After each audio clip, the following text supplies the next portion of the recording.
So, another attack. Another attack, this time by someone on the extreme right, killing off a bunch of Muslims going to prayer. Not in America. Another YouTuber, no matter how small, no matter how big, saying their piece. Why fucking care? Why care what I have to say? Well, for starters, you don't. Go about your day. This is me more than anything. I need this right now. Because, yesterday I had already heard about the attack and it was pretty heavy. By any attack. One attack is too heavy in my opinion. But nearly 50 odd people. Not to mention, I didn't see how many injured there were. And at this time of recording, there is a still small chance that there can be other. I remember, I think it was Sandy Hook. A few days later, a guy used the public outcry to go on a murder spree, and he burnt down houses. He killed like 8 people before he was shot himself. I don't think he had anything to do with the whole thing. It was just he saw it as an opportunity to do it now or never sort of thing. So I went to sleep. Weird time because I sleep really weird, and I woke up really weird. I woke up at 10:30 at night. And while waking up, I watched a YouTube video, and it was TJ Kirk and his thoughts on the attack. And while he was there, he mentioned there was a manifesto. So I was curious. So I clicked on it.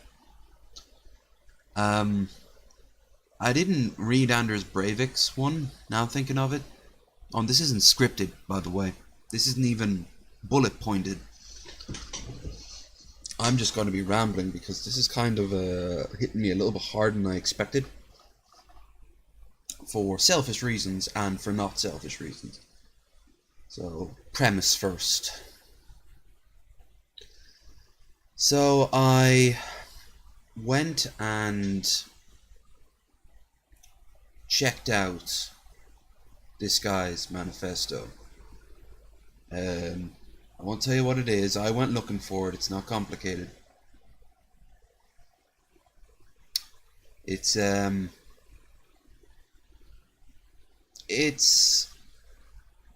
a whole lot of snutting if you know anything about the alt-right. Both a realistic political force and those people on YouTube who just ramble. I won't name names, or at least I'll try not to name names. But I think even TJ was about to quote somebody that he's had arguments with over the years, but that would be not cool. And as I don't really know any of these people in person, I'm not going to add fuel to that non-existent fire until there's proof.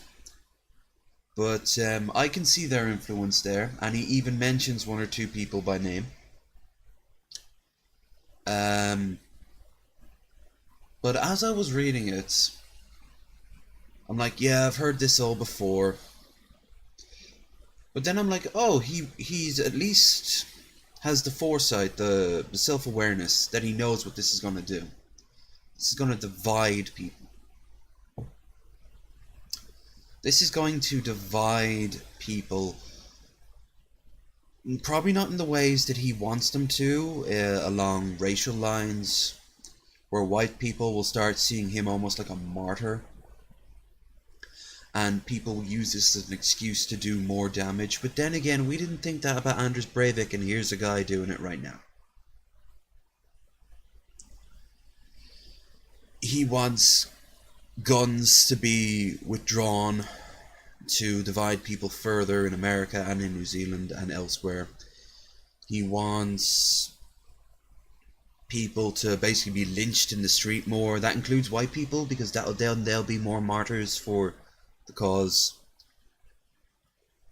And he wants the world basically to become a set of fortified camps. He calls it balkanization, where very, heavily ethnically and nationalistic groups are in small communities, and you cannot enter those communities. He basically wants a world civil war. And he praises China for its strict no-nonsense policy to Islam. And he openly calls himself a fascist and, whatever. It's nothing I haven't heard before, and you probably have heard more detail of it. You probably know people in your life.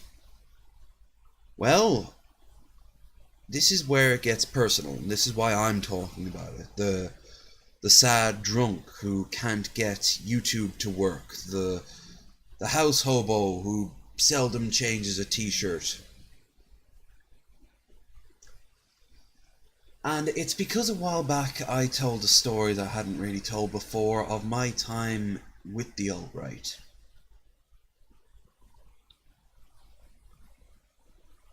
And he, in his video, explains how he became what he became. Now, I'm seeing that as more justifications than anything like that. They're not genuine reasons. But the thing is, he went and told this story, and then there was a line, a 3-stage line saying, what can I do? What can I know? What can you do? What can you do? What can I do? He is trying to get agency back in his own life for what he perceives to be a serious issue. And this led him down to a path that resulted in about 50 people killed. And 3 people arrested. Who knows how many injured? A whole lot of grieving families. And a whole lot of finger pointing throughout the whole world.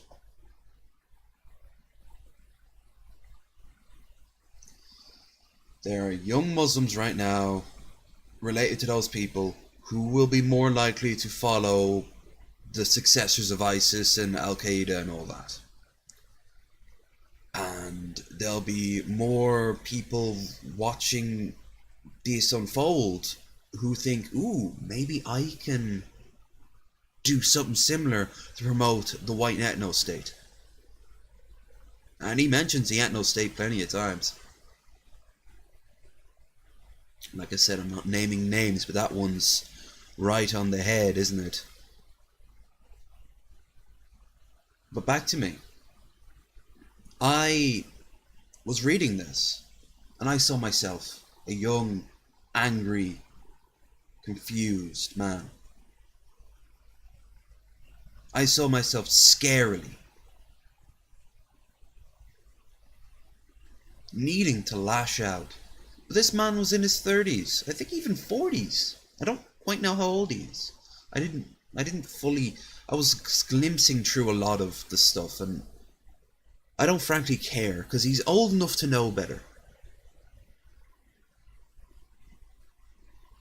But then something clicked, and this is why I'm doing this. As I was reading him, I still kind of think like this.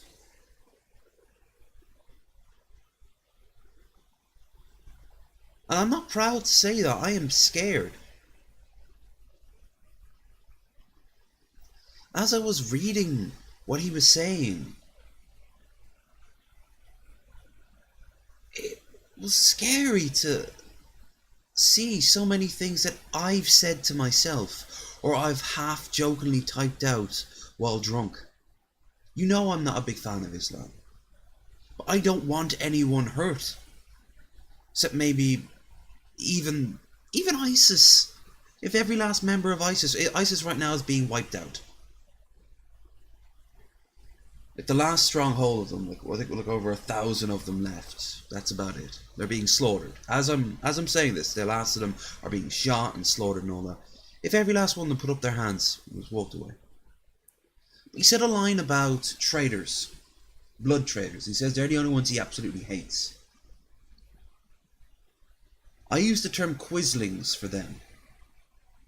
The people who convert to Islam. from the West, the white people.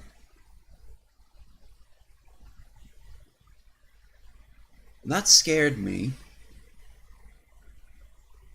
As I read that, I realized that I had followed a path, possibly because of my Asperger's syndrome, but I don't think so. I followed a path of mental bullshit, the same way he did. Now, I might have far more self-awareness than he ever has, but those hints are still there, and that is scary. Do I think I could ever do that? No.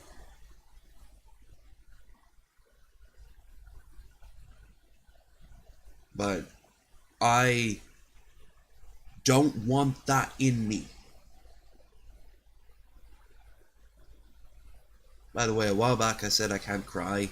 At this point, I'd be crying. I don't like that part of who I am. I'm better than it. I'm better than that hate that resulted in so many people dead.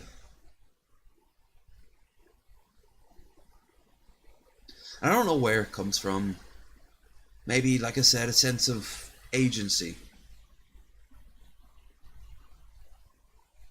Or lack thereof. Maybe I'm projecting someone who really did me wrong onto a whole group. Maybe I love history and strategy games so much I think this is all a part of a big campaign.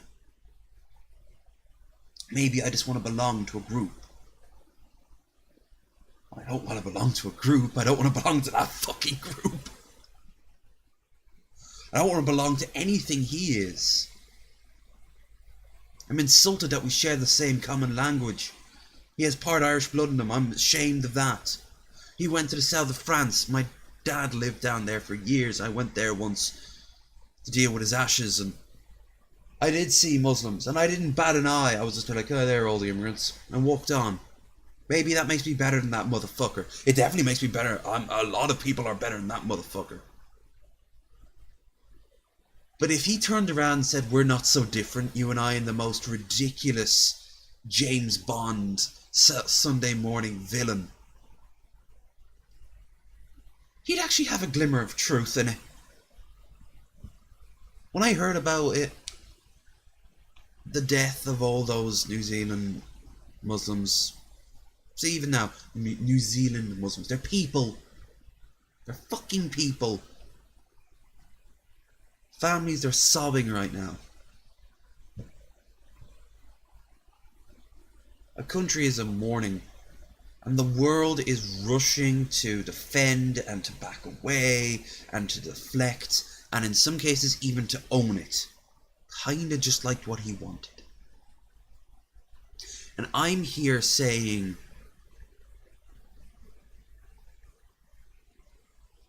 what the fuck is wrong with me if I have even hints of that level of hate? And I've self-reflected out the yin-yang. Maybe this is just a cross I'm going to have to carry for the rest of my life.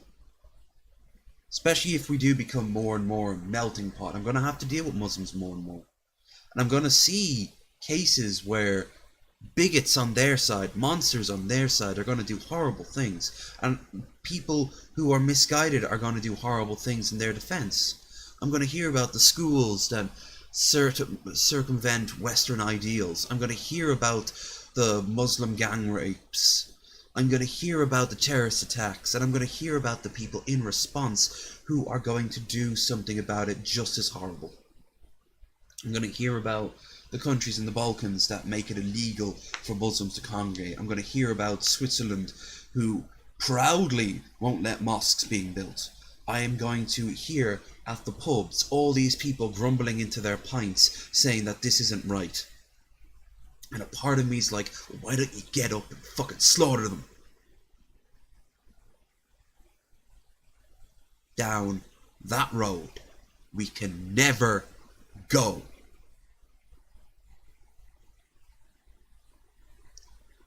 None of us can give in to that hate.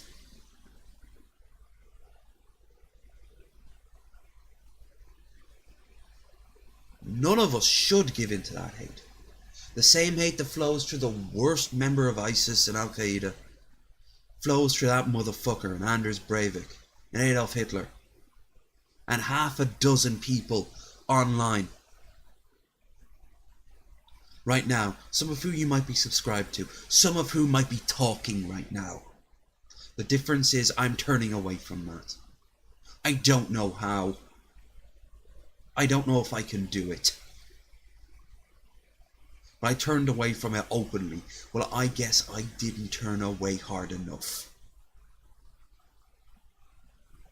This is why you always need to reflect over yourself, by the way. This is why before you can even think about criticizing someone else, you go and you look at yourself in the mirror. Because you will see the ugly side of you. And mine was actually, believe it or not, a little bit happy that those people were dead.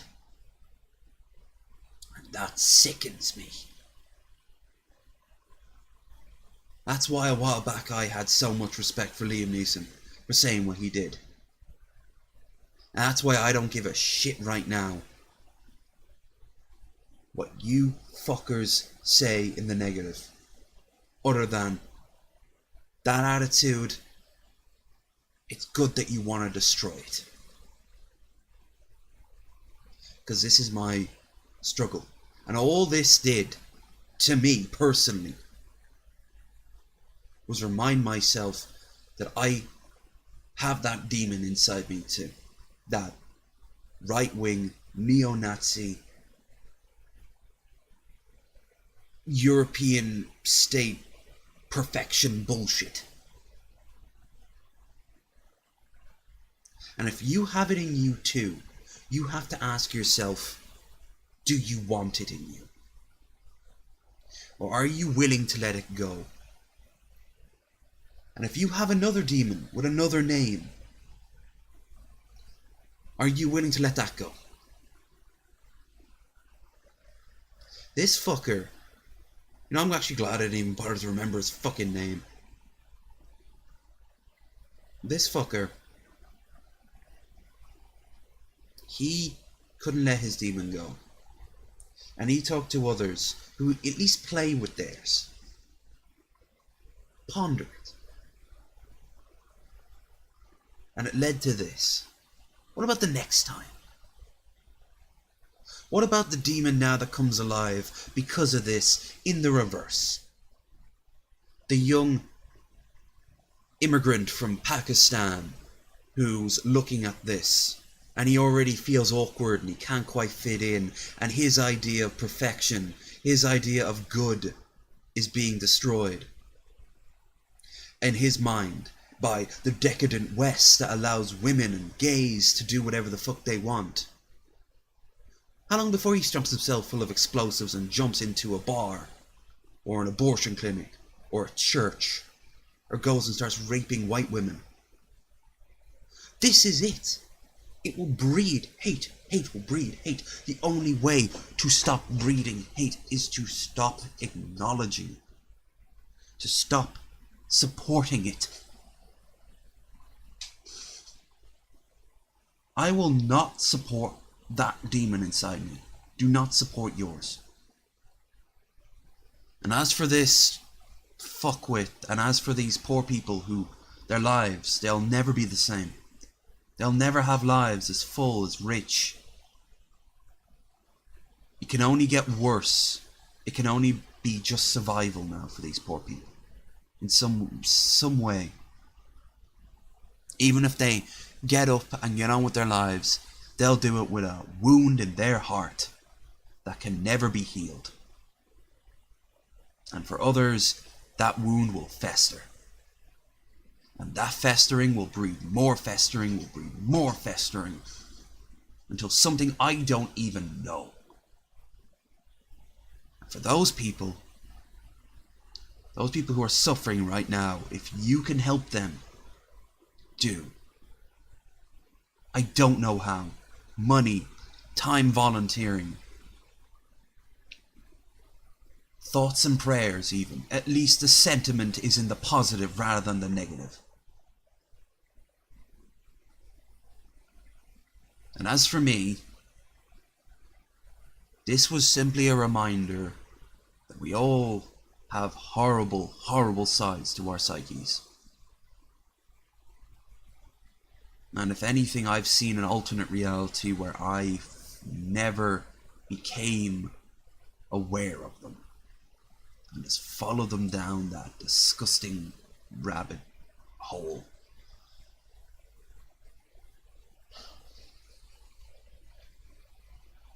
I got nothing else.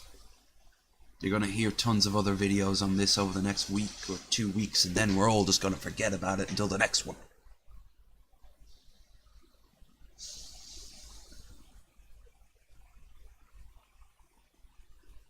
If you have someone you love, call them.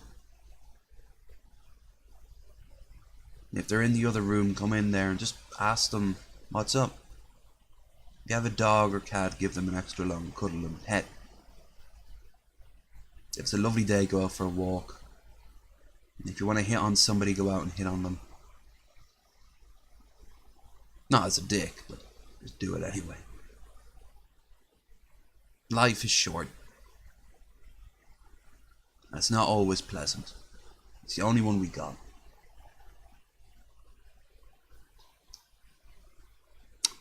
I'll see you all later.